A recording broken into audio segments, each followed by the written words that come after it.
Hello everyone! November 2019 is over, which means that it's time for another Q&A. As you may know by now, this is the public Q&A. There's also a Patreon edition for those who want to support my work. In this public edition, I'm going to talk about a Jungian psychological concept called the shadow. More specifically, integrating an evil shadow.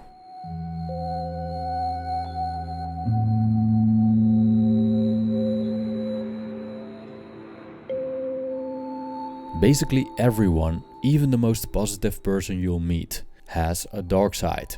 As Swiss psychologist Carl Jung stated, everyone has a shadow.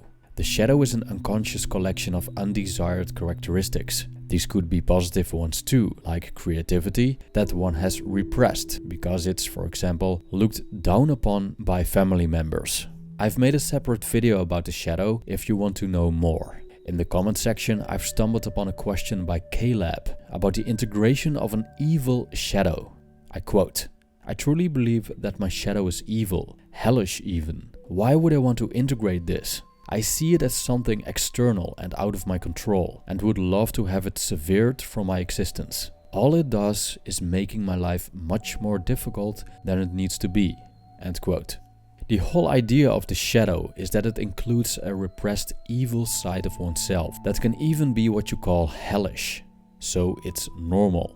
The positive thing, in my opinion, is that you are at least conscious of it to some degree. What makes you think that this shadow part of yours is hellish? What are the characteristics you're aware of? Do they appear in your dreams? Do you have strong projections onto other people that basically represent the things that you're unconsciously repressing?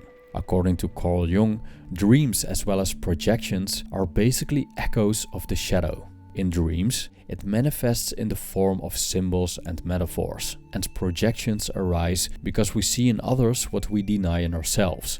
For example, if we react emotionally and aggressively against, let's say, homosexuality, like Frank Fitz did in the movie American Beauty, this might be a sign that there's some form of repressed homosexuality in ourselves. The same goes for strong disapproval of someone who is sexually active or even promiscuous, which might come from sexual repression or frustration in the person who has this strong disapproval. Now, a shadow is mostly out of control because it operates unconsciously, unless you manage to make the unconscious conscious, which is the purpose of shadow work. According to Jungian psychology, you shouldn't repress your shadow side. Instead, it's recommended to manage and integrate it so you can control it instead of it controlling you. The more you deny the shadow, the denser it becomes. So this might be a result of many years of repression of unwanted characteristics that sometimes tend to come out in an extreme form. Accepting these things, no matter how dark and hellish, doesn't mean acting upon them. Instead, it means shedding light upon them to understand them better.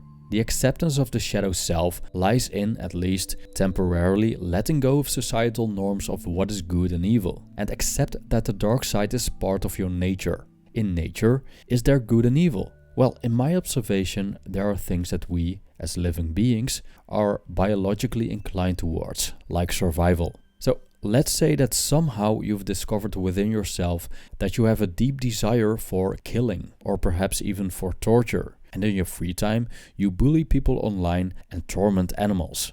It sounds like a pretty dense shadow to me. Now, I think in the light of Jungian psychology, we can reduce these dark desires to the primitive drives of power and death. In nature, we see that most animals carry these drives with them. A cat, for example, can be a very cute, cuddly animal. But have you ever seen it catching a mouse and toying with it until it dies?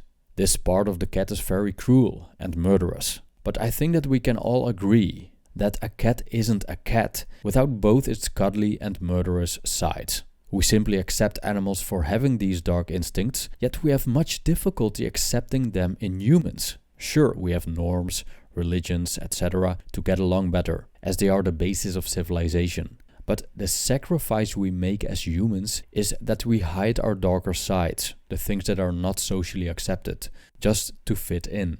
Thus we wear a mask, the persona. There's no light without shadow, and no psychic wholeness without imperfection.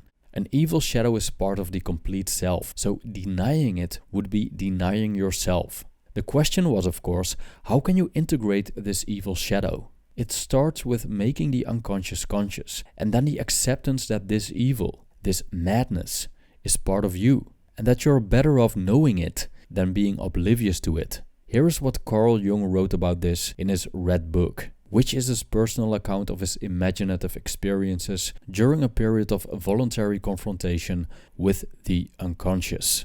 I quote, "Be silent and listen. Have you recognized your madness, and do you admit it? Have you noticed that all your foundations are completely mired in madness? Do you not want to recognize your madness and welcome it in a friendly manner? You wanted to accept everything, so accept madness too. Let the light of your madness shine, and it will suddenly dawn on you. Madness is not to be despised and not to be feared, but instead you should give it life. If you want to find paths, you should also not spurn madness, since it makes up such a great part of your nature. Be glad that you can recognize it, for you will thus avoid becoming its victim. Madness is a special form of the spirit and clings to all teachings and philosophies, but even more to daily life, since life itself is full of craziness and at bottom utterly illogical. Man strives toward reason only so that he can make rules for himself. Life itself has no rules. That is, its misery and its unknown law. What you call knowledge is an attempt to impose something comprehensible on life." End quote. The madness you may find during periods of introspection and using methods like active imagination and dream analysis could be considered too disturbing to integrate in your daily life. But integration doesn't mean that we should act upon it. First of all, there's an energy aspect involved with these dark, repressed characteristics, which means that they could be harvested to achieve goals. It could be food for creative outlets, but also for physical exercise.